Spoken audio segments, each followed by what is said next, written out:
Hey guys, I had originally had I had one from last semester up there and recorded, but wanted to give you a new one.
I'm not sure what happened. My technology skills suck. I was literally recording this for I was like 4 slides further, and then I was like, oh, we're not recording. So I may have skipped a little bit, but I think this is where I left off. Um, so anyways, our assessment tools that I want you guys to be familiar with. We use the cries and the FLAC a lot. That's for our infants, um, even right after birth.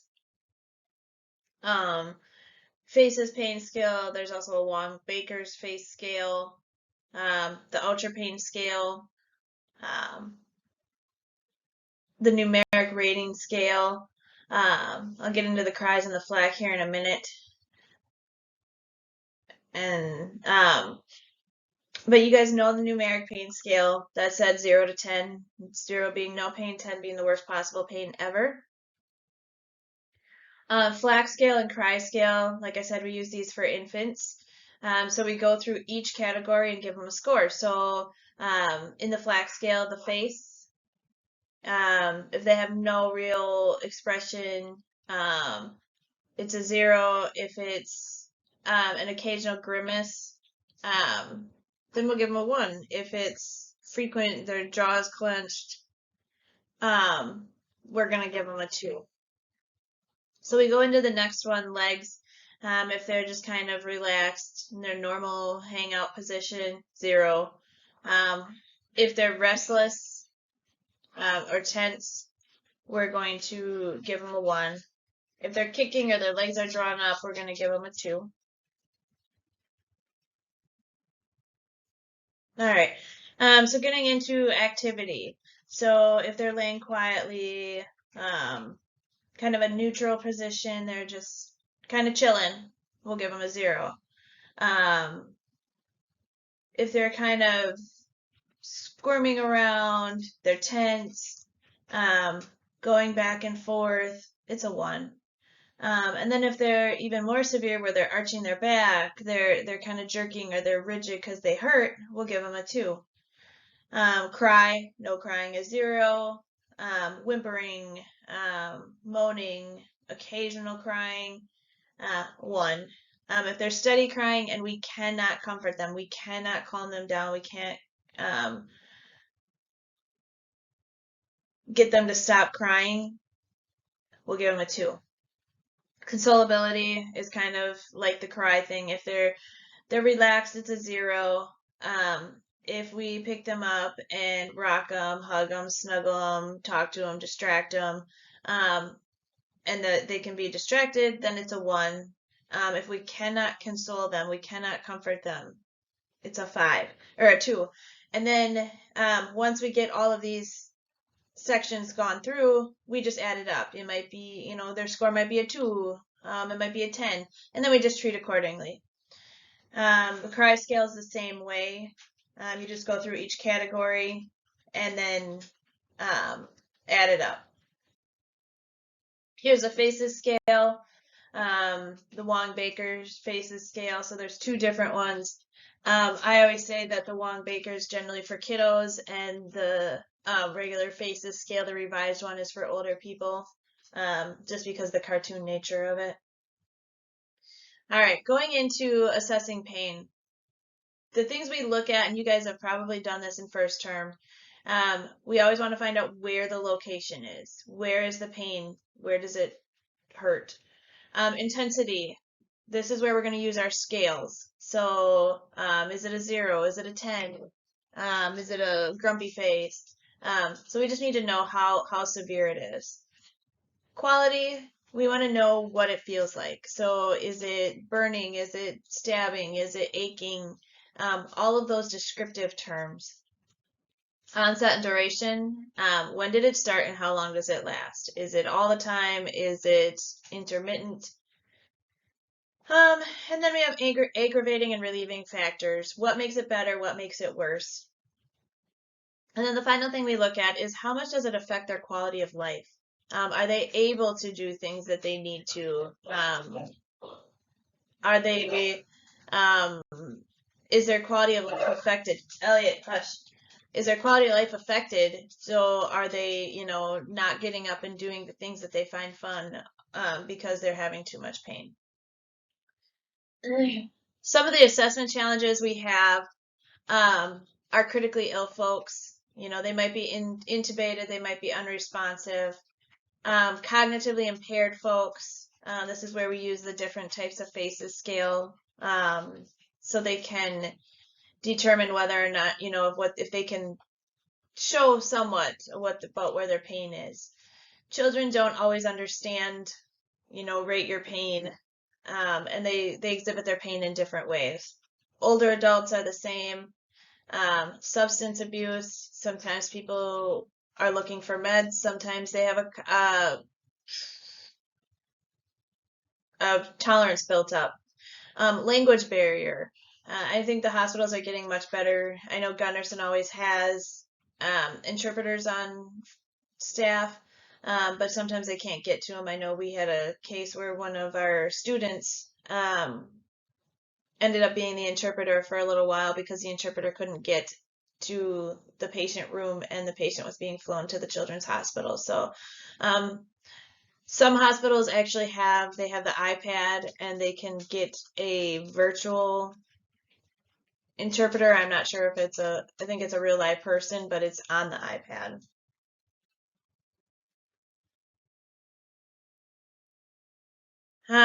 You guys can look at these. It's just the myths and the realities. Babies, the myth is that babies do not feel pain.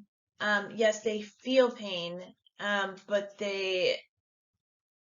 their treatment for pain is a little bit different. They're obviously not going to get an opioid. They usually get sweeties, which is kind of like sugar water, because their body can't, their body hasn't been introduced so much to the sugar, so therefore it works as a pain reliever. Children have no memory of pain. That's not true. There's a specific amount of pain related to a certain procedure, like circumcisions. There isn't one like, oh, they should have this much pain. It's different. Just because they're a child doesn't mean that there's only this much pain allowed for that. Children can easily become addicted to narcotic analgesics. It's the same for children and adults. If you teach them to take it as prescribed, then there's the likelihood of being addicted is null and void. And that's what I tell my older patients. If they're worried about becoming addicted to their pain meds, well, then just take it how it's prescribed every 4 hours, or if your pain's rated at a 5 or a 6, you know, as long as they follow what is ordered, the likelihood of becoming addicted is not. Narcotic administration can cause respiratory depression. They're not at a higher risk, they're at the same risk as an adult.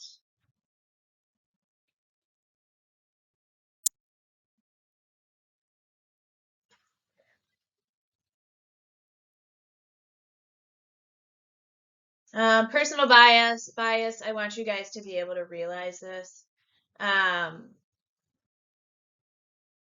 Some folks may have, you know, the worry that they're going to cause addiction, but we also need to treat their pain. Sometimes people get pretty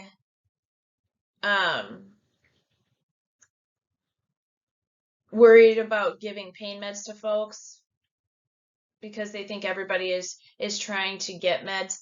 That's not the case. Treatment for pain, there's so many non-pharm measures out there. Non-pharm measures, if you guys remember, is just anything that is not medication, whether it's distraction, heat, cold, acupuncture, all of the things that are not medication. Drug therapy for treatment of pain, it can be multimodal, which means that we're doing hot packs, we're doing distraction, and we're doing oxycodone. So it just means that we're trying to hit it from all the different angles. Each person should have an individualized care plan for their pain. We always want them, our goal is to have these folks on PO meds. So if they're in the hospital and they're getting IV meds, they cannot go home until they are on PO meds that manage their pain. So that's always our goal, is to wean them down to PO meds. And then there's around the clock versus PRN. So I do want to touch base on this. When somebody has pain meds ordered, and we give them pain meds at, say, 8, noon, 4, and 8. So that's every 4 hours. But the problem with that is we're only treating from 8 a.m. to 8 p.m. There's going to be from midnight to 8 that these folks don't really have any pain control. So when we say around the clock, we don't mean just 8 p.m. to 8 or 8 a.m. to 8 p.m.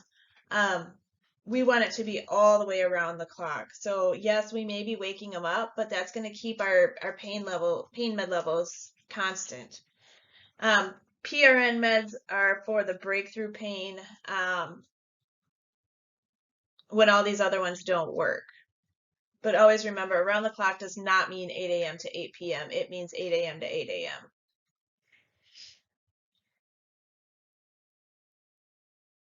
There's different analgesic groups, the non-opioids, the opioids, and the adjuvant analgesics.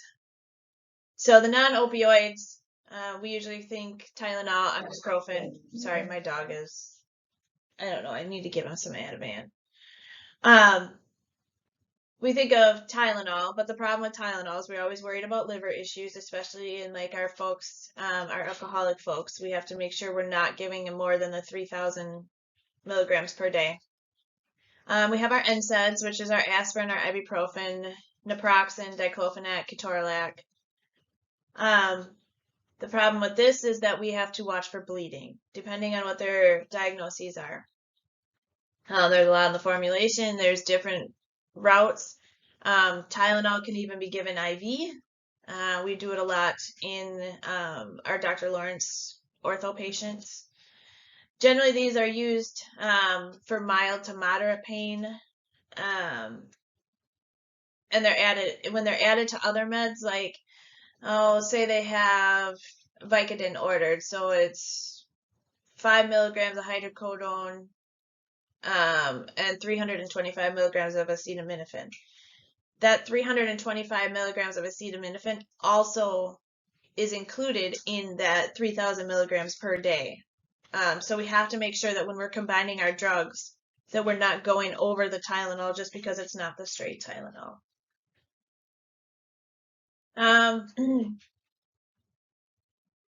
Opioids are used for moderate to severe pain. There's 3 different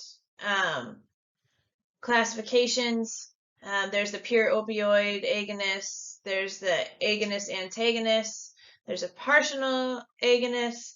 The ones that I really want you to be familiar with are like the morphine, the fentanyl, oxycodone, hydromorphone, hydrocodone, the pure opioids.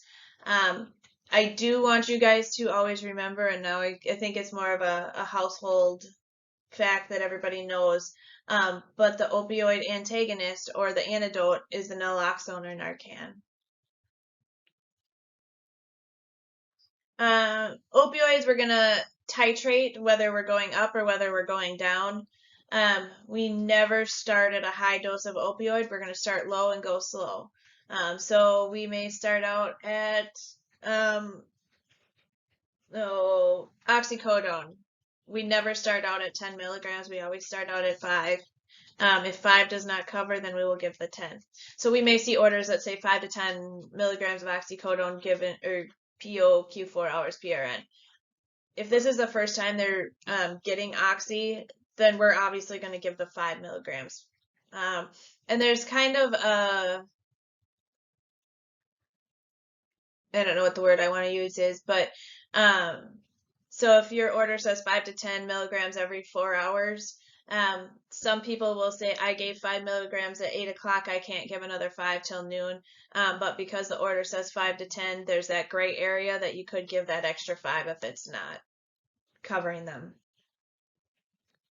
Obviously, side effects, you guys learned these in pharm: constipation, nausea and vomiting, sedation, and respiratory depression are all the major side effects of opioids. Adjuvant analgesics, we have anticonvulsants like gabapentin, and then we also have our antidepressants, the tricyclic antidepressant amitriptyline and the SNRI, duloxetine or Cymbalta. These are given in combination with our pain meds because they help the brain with processing the pain. Non-pharm interventions that I talked about, there's so many, like I said, there's so many. There's physical ones where they're distraction, they're doing, finding different things to distract them, or like movement. So sometimes people have the arthritis where it helps to get up and move around. There's cognitive behavioral therapy, which reteaches your brain how to process pain. Biologically based, there's energy therapies. So there's all sorts of different types of non-pharm stuff that we can use. I'm not going to play this because I don't know if it'll work. Local anesthetics, lidocaine patch, topical local anesthetics or nerve blocks. So lidocaine patch is one that is used quite a bit. It's just a white patch that's on 12 hours, off 12 hours. Topical local anesthetics. I don't know why there's a syringe here. It's not a syringe, it's a cream to kind of numb the pain. And then nerve blocks is they're blocking the area that is painful for the patient. PCAs. PCAs can be kind of a gray area. So PCAs is basically the patient is self-administering their own pain medication. It is very, very, very much regulated by the nurse and the doctor, but this patient has to be cognitively and physically able to push their own button and to understand. So the way PCA pump works, there's going to be a basal rate, and there's going to be demand doses. So there's going to be a constant, 2 milligrams steady given over an hour. And then every 15 minutes, they might be able to get another 1 milligram. But so if their order is for every 15 minutes, they can press the button, they'll get their demand dose. If they press the button in 10 minutes, it just registers that they push the button, but it does not give them a dose till that 15 minutes is up. So they can only get those, 4 doses an hour. But it does record, like, if their pain is under control, then they won't have all the extra demand doses. The problem is that sometimes this PCA requires a little bit of extra monitoring because they're going to be getting meds round the clock. So they could be more sedated. Their respirations could be decreased. So when that happens, we need to stop the PCA and then give them medication like Narcan. This is one question I'm just going to go off it just because I am thinking about it right now. Anytime you have a question that says, this is the adverse event you're having, what can you do? So if we have a PCA pump and our patient is sedated, their respirations are 4. If we just give them Narcan, is that going to fix our problem? So when you have these questions, I want you to go and look at them as if I can go in the room and do one thing and then walk out, what am I going to do? This is NCLEX World, guys. So if you can go in and do one thing, if you just give them Narcan, that PCA pump's going to keep going. So always figure out the activity or the intervention that will make the most difference.